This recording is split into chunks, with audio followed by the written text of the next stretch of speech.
Hello नमस्कार ब्रह्मांड channel में आपका स्वागत। हम आपको बहुत ही महत्वपूर्ण जानकारी देने वाले हैं अतिथि शिक्षकों के नियमितीकरण को लेकर, मानदेय को लेकर। अतिथि शिक्षकों को 6 महीने से मानदेय नहीं मिला है, इसको लेकर क्या कहना है सरकार का।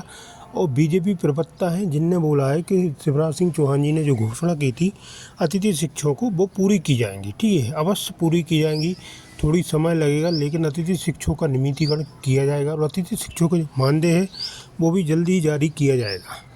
अभी बजट न होने की बात कही जा रही है, लेकिन जल्दी अतिथि शिक्षकों का 6 महीने का, किसी को 4 महीने का मानदेय नहीं मिला है, वो मानदेय जारी किया जाएगा। मैं इसके संबंध में पूरी विस्तार से मैं जानकारी देने वाला हूँ, एक वीडियो भी दिखाने वाला हूँ। बीजेपी प्रवक्ता का क्या कहना है अतिथि शिक्षकों के नियमितीकरण को लेकर, कब तक अतिथि शिक्षकों का नियमितीकरण किया जाएगा। आप वीडियो में बने रहे, वीडियो पूरा देखें। वीडियो अच्छा लगे तो लाइक करें और चैनल को सब्सक्राइब जरूर कर लें हुई अपडेट पाने के लिए। और कांग्रेस प्रवक्ता का भी क्या कहना है अतिथि शिक्षकों के नियमितीकरण को लेकर, वेतन को लेकर। बीजेपी प्रवक्ता और कांग्रेस प्रवक्ता दोनों का क्या कहना है, वीडियो में बने रहे, वीडियो पूरा जरूर देखें। वीडियो अच्छा लगे तो लाइक जरूर करें। द्विवेदी जी हमारे साथ जुड़ रहे हैं। पंकज जी, बहुत स्वागत है आपका। और कांग्रेस से प्रवक्ता, कांग्रेस नेता अभिनव बरोलिया जी हमारे साथ जुड़ रहे हैं। आपका भी बहुत स्वागत है अभिनव जी। और हम जल्द ही एक अतिथि शिक्षक संघ की आवाज बुलंद करने वाले मेहमान से भी जुड़ेंगे, अगर वो हमारे साथ कनेक्ट हो जाते हैं तो। सबसे पहले पंकज जी, चूंकि सत्ता में आपकी पार्टी है, मध्य प्रदेश में आपकी पार्टी की सरकार है, इसके पहले भी थी। वो बात अलग है कि 2018 में जब सत्ता परिवर्तन हुआ, 15 महीनों के लिए कमलनाथ की सरकार आई। ये आजकल की लड़ाई नहीं है। अतिथि शिक्षकों का मसला आपको भी पता होगा, मध्य प्रदेश में लंबे वक्त से अतिथि शिक्षक संघर्ष कर रहे हैं। पहले उन्हें परमानेंट करने की मांग, आवाज बुलंद की गई, लेकिन परमानेंट का रास्ता निकालकर शिवराज सिंह चौहान जो तत्कालीन सीएम थे, उन्होंने कई बड़े ऐलान भी किए थे। लेकिन अब खबरें हैं कि 4 महीने से वेतन तक नहीं मिला है। अतिथि शिक्षक एक बार फिर परेशान हो रहे हैं। आप ही की पार्टी है सत्ता में, कब तक इनकी उम्मीदें पूरी हो जाएंगी? देखिए दीपक, जब आपके चैनल ने मध्य प्रदेश के स्कूल शिक्षा मंत्री उदय प्रताप सिंह जी से बात की और मंत्री जी ने स्पष्ट तौर पर आपके संवाददाता से कहा, विधानसभा परिसर में उनकी बातचीत हो रही है, जहां उन्होंने कहा कि वित्त विभाग की कुछ तकनीकी विषय के चलते मध्य प्रदेश के हमारे अतिथि शिक्षक जो भाई बहन हैं, इनके वेतन के कुछ प्रकरण लंबित हैं।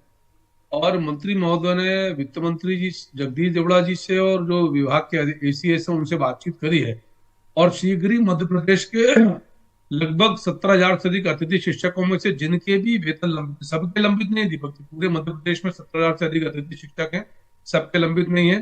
3.25 लाख के आसपास नियमित शिक्षक हैं, उनके लंबित नहीं। और जो हमारे पूर्व मुख्यमंत्री माननीय शिवराज सिंह चौहान जी ने जो प्रॉमिस किया था, प्रॉमिस 100% फुलफिल होगा। वर्ग 1 के शिक्षक यानी जिनकी पात्रता यूजी और बीएड है, जिनका वेतनमान पहले 9,000 था, बढ़कर 18,000 होगा।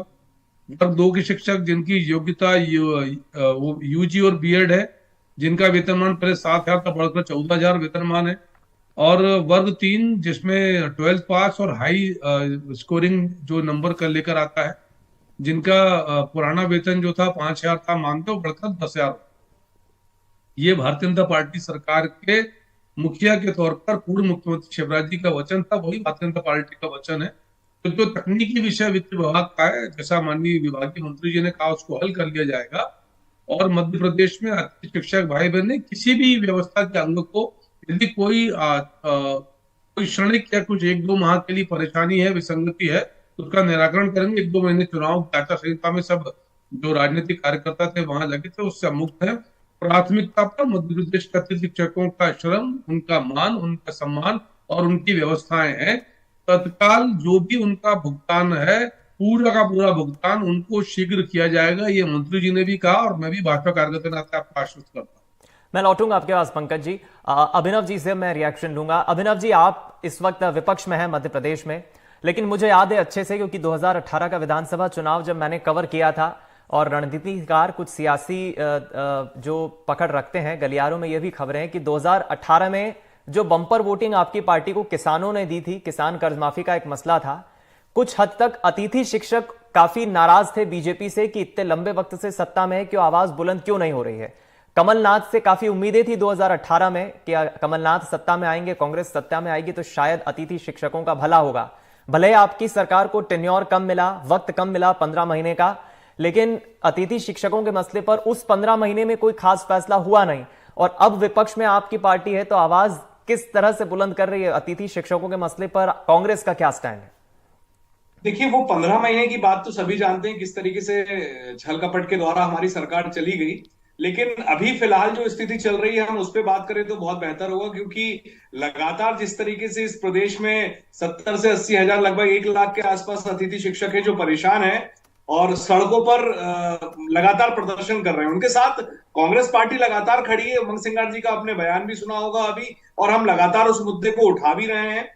लेकिन हम ये जानते हैं कि ये सरकार, मुझे ऐसा लगता है, सिर्फ इवेंट करना और इवेंट करके घोषणाएं करना और घोषणा के बाद भूल जाना लगातार, ये जो हमारे जो शिक्षक हैं, ये सरस्वती जिस तरीके से जनता के बीच में और बच्चों के बीच में सरस्वती माता की पूजा करते हैं और बताते हैं कि हमें ज्ञान की जो बात बताते हैं, आज उनके साथ ये छल कर रही है सरकार। तो ये तो सब देख रही है जनता, लेकिन 4 महीने से उनको तनख्वाह भी नहीं मिली है। ये अभी सुना मैंने, दो लोगों की बाइट सुनी मैंने, तो उसमें आप सोचिए उनका घर का खर्चा कैसे चल रहा होगा।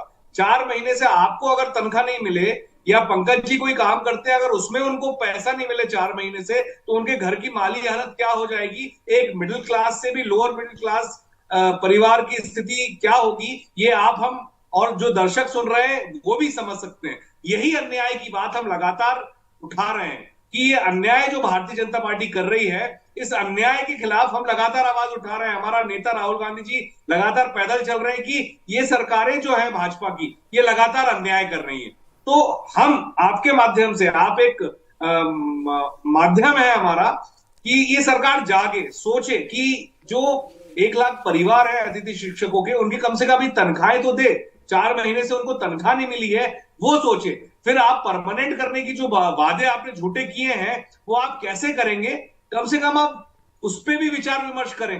तो हम बड़ी विनम्रता से, पंकज जी यहाँ बैठे हैं, बड़े भाई हैं, कि बातों को गोल गोल घुमाने से अच्छा है कि हम त्वरित कार्रवाई की मांग करें कि कम से कम उनको पैसा तो पहुंचे जेब में। उनके जो 4 महीने 28,000 का जो पैसा है, जो तनख्वाह है उनकी, वो लीगल पैसा उनके पास पहुंचे तो वो थोड़ा सा अपने आप को संभाले। मैं अभिनव जी जितना मोटे मोटे तौर पे अभी समझ पा रहा हूं, पंकज जी ने भी उसका जिक्र किया और हमने चूंकि मंत्री जी से भी इस पर रिएक्शन लिया। वित्तीय मसला एक सरकार के सामने शायद खड़ा है। मोहन सरकार ने भी हाल ही में कुछ वक्त पहले 2000 करोड़ का कर्ज लिया। ये वित्तीय मैनेजमेंट, कर्ज जो है, ये जो वित्तीय प्रबंधन है, क्या कांग्रेस पार्टी ये मानती है कि सरकार के सामने, सत्ता में बैठी बीजेपी के सामने वित्तीय प्रबंधन एक बड़ा मसला है? देखिए, वो लोग तो मानते नहीं है, हमेशा कहते हैं कि नहीं नहीं हमें कोई कमी नहीं है, हमारे पास तो बहुत पैसा है और हम तो सब कर देंगे। तो ऐसी झूठी घोषणाएं करनी नहीं चाहिए। एक तो आप लगातार बोलते जाते हो कि हम ऐसा कर देंगे, हम इतना पैसा दे देंगे, किसानों को हम 3100 दे देंगे, नौकरियां लगा देंगे, सरकारी नौकरियां खाली पड़ी हैं। अरे सरकारी नौकरी लगाना छोड़ो, अभी अतिथि शिक्षक यहाँ पे परेशान है, 4 महीने से उनको तनख्वाह नहीं मिली, वो तनख्वाह बांटने के तो वादे हैं आपके। और आप नई नई बातें करते हैं कि हम ये सिर्फ और सिर्फ इवेंट करना, जनता के टैक्स का पैसा बर्बाद करना, कर्जा लेते जाना लगातार और कर्जा लेके इवेंट करना। अब कर्जा जा कहां रहा है आपका? आप कम से कम जो सेवा दे रहे हैं आपकी अतिथि शिक्षक, उनको तो पैसा दीजिए। परमानेंट की तो बात बहुत दूर लग रही है कि आप अतिथि शिक्षक को परमानेंट करेंगे कि नहीं करेंगे, ये नीति भी इनकी क्लियर नहीं है। चलिए, मैं चाहूंगा, जो माली हालत, मैं अभिनव जी, मैं लौटूंगा आपके पास अभिनव जी, मैं